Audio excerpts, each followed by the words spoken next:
In recent years, liminal spaces have been becoming more and more mainstream. You see the occasional post on the front page of social media, maybe the occasional one-off news article. While this popularity is new, liminal spaces most definitely are not. The feeling of liminal spaces, or what it means for something to be liminal, is not new at all. Now, that begs the question, what is a liminal space? Well, the definition given on the subreddit dedicated to liminal spaces is as follows. A liminal space is the time between the what was and the next. It is a place of transition, waiting and not knowing. Liminal space is where all transformation takes place if we learn to wait and let it form us. Wow, that is just a whole pile of words, isn't it? Let me attempt to unpack what this means as closely as I can manage with my small caveman brain.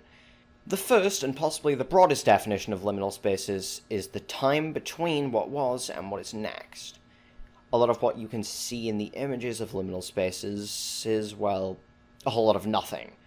There's a lot of empty space, a lot of things are just missing. This in no way, shape, or form means that a liminal space is just the feeling of an empty space. A liminal space is something else. It is the transition between two things. Here's this image for an example. If you've been on the internet for a long time, you can recognize this bedroom.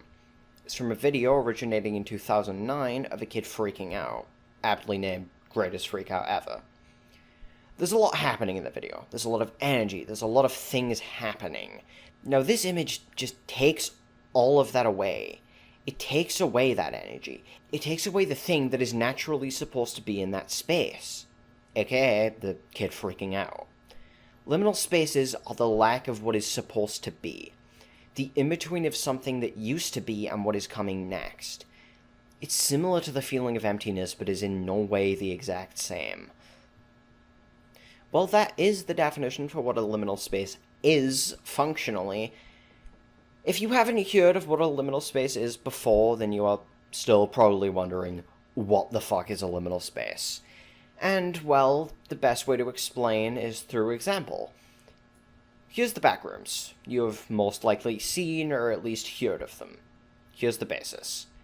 Someday, some guy posts this image on 4chan, along with this block of text. If you're not careful and you no-clip it of reality in the wrong areas, you'll end up in the backrooms, where it's nothing but the stink of old, moist carpet, the madness of mono yellow, the endless background noise of fluorescent lights at maximum hum buzz, and approximately 600 square miles of randomly segmented empty rooms to be trapped in. God save you if you hear something wandering around nearby, because it is sure as hell heard you. Now, that's the concept of the backrooms, which, in essence, is similar to liminal spaces. The feeling of the backrooms image. The feeling of the description of the moist carpet and humming lights. The strange air of nostalgia and dread that emanates from it like heat from a fire. That is the liminal feeling, or at least the best that I can describe it. In my opinion, the backrooms was the catalyst for liminal spaces as we know of them today.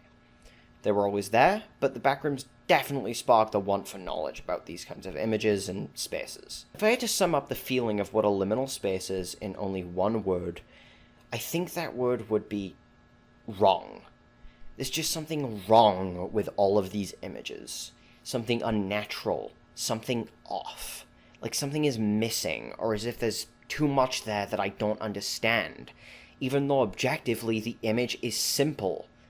That is the liminal feeling.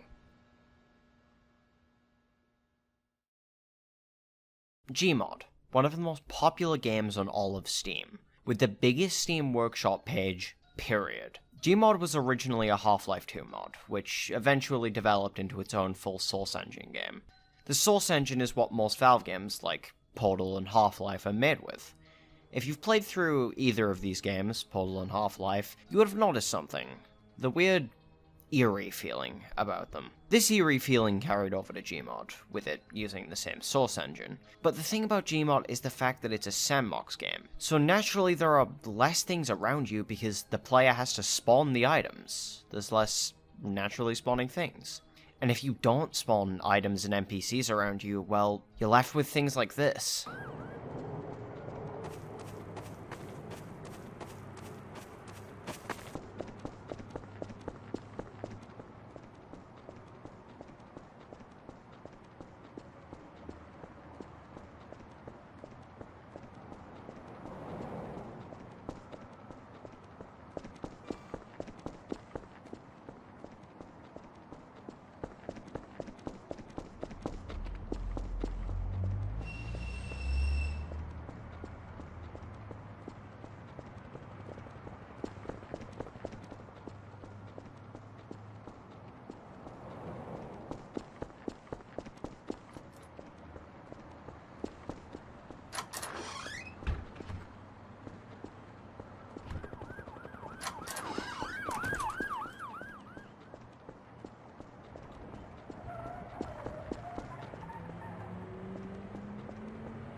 You just sat through a whole minute and a half of Gmod footage with only ambient sound to back it. Yet there's an air of eeriness around everything now, or so most people would think. In my opinion, Gmod is so eerie because it exists as something that its base was not meant for. The Source Engine was meant for fleshed out games like Portal and Half-Life, with active characters and situations. When you take the Source Engine's limited textures, remove its characters, and leave it with nothing but wandering and its out-of-place ambient noise, you get something eerie.